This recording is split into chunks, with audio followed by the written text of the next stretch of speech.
Section 1. Solar Photovoltaics PV. What is the photovoltaic effect, and how does it enable a solar cell to convert sunlight directly into electricity? Explain the basic scientific principle. Name the primary material used in most solar panels and explain why it's a good choice for this application. What are the main components of a typical rooftop solar PV system for a home, and what is the function of each component?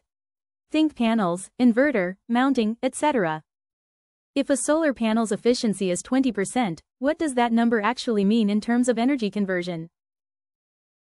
How do cloudy days or partial shading affect the electricity output of a solar PV system?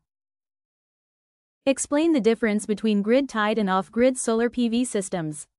Which type is more common in urban areas and why? Explain the difference between grid-tied and off-grid solar PV systems.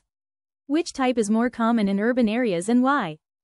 What is net metering, and how does it benefit homeowners with solar PV systems connected to the grid? List 3 environmental benefits of using solar PV technology compared to traditional fossil fuel power generation. What are some of the challenges or limitations of widespread solar PV adoption, and how can they be addressed? Consider cost, space, storage, etc. Imagine you're designing a small solar PV system for a remote village school. What factors would you need to consider to ensure it meets the school's electricity needs? Section 2. Solar heating. Explain the difference between active and passive solar heating systems. Give an example of each. How does a flat-plate solar collector work to heat water? Describe the key components and their roles. What are some common applications of solar water heaters in homes and industries? Why are solar water heaters often more energy efficient than electric geysers for heating water? How does a solar cooker work to prepare food? What are its advantages and disadvantages compared to traditional cooking methods? Describe the concept of thermal energy storage in solar heating systems. Why is it important? What role can solar heating play in reducing a country's reliance on fossil fuels for heating purposes? If you live in a cold climate, what considerations or features might a solar heating system need to ensure it works effectively throughout the year? Beyond water heating and cooking, can you think of other ways solar thermal energy could be used in daily life or agriculture? What are the environmental benefits of using solar heating technologies? Section 3. Solar concentrators, concentrated solar power, CSP. What is the primary principle behind solar concentrators? How do they differ from solar PV panels in how they capture sunlight?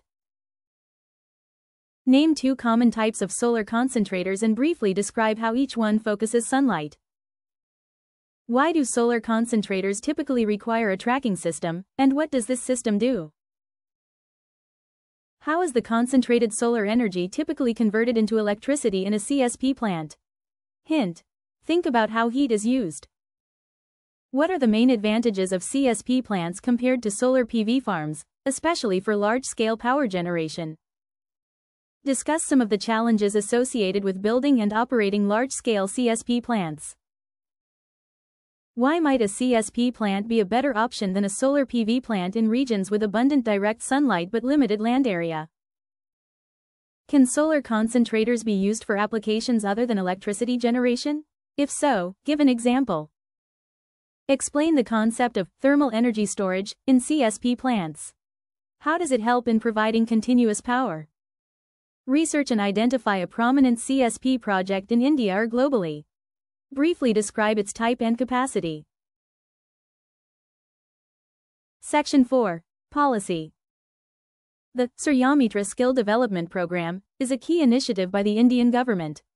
How does this program specifically aim to empower youth aged 15 to 22 to participate in the solar energy sector, and what kinds of job roles can a Suryamitra typically take on? The PM Surya Ghar Muft Bijli Yojana aims to provide free electricity to 1 crore households through rooftop solar. Beyond the direct benefit of free electricity, how does this scheme indirectly create employment and entrepreneurial opportunities for young people in India?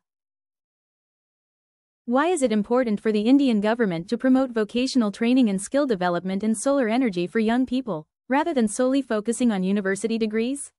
What are the practical advantages of programs like Suryamitra?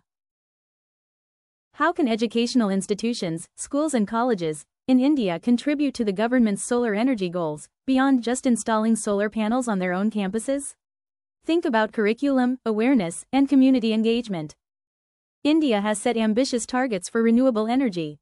How can policies encouraging Make in India for solar components, like panels and inverters, benefit young professionals and aspiring entrepreneurs in the country's manufacturing sector?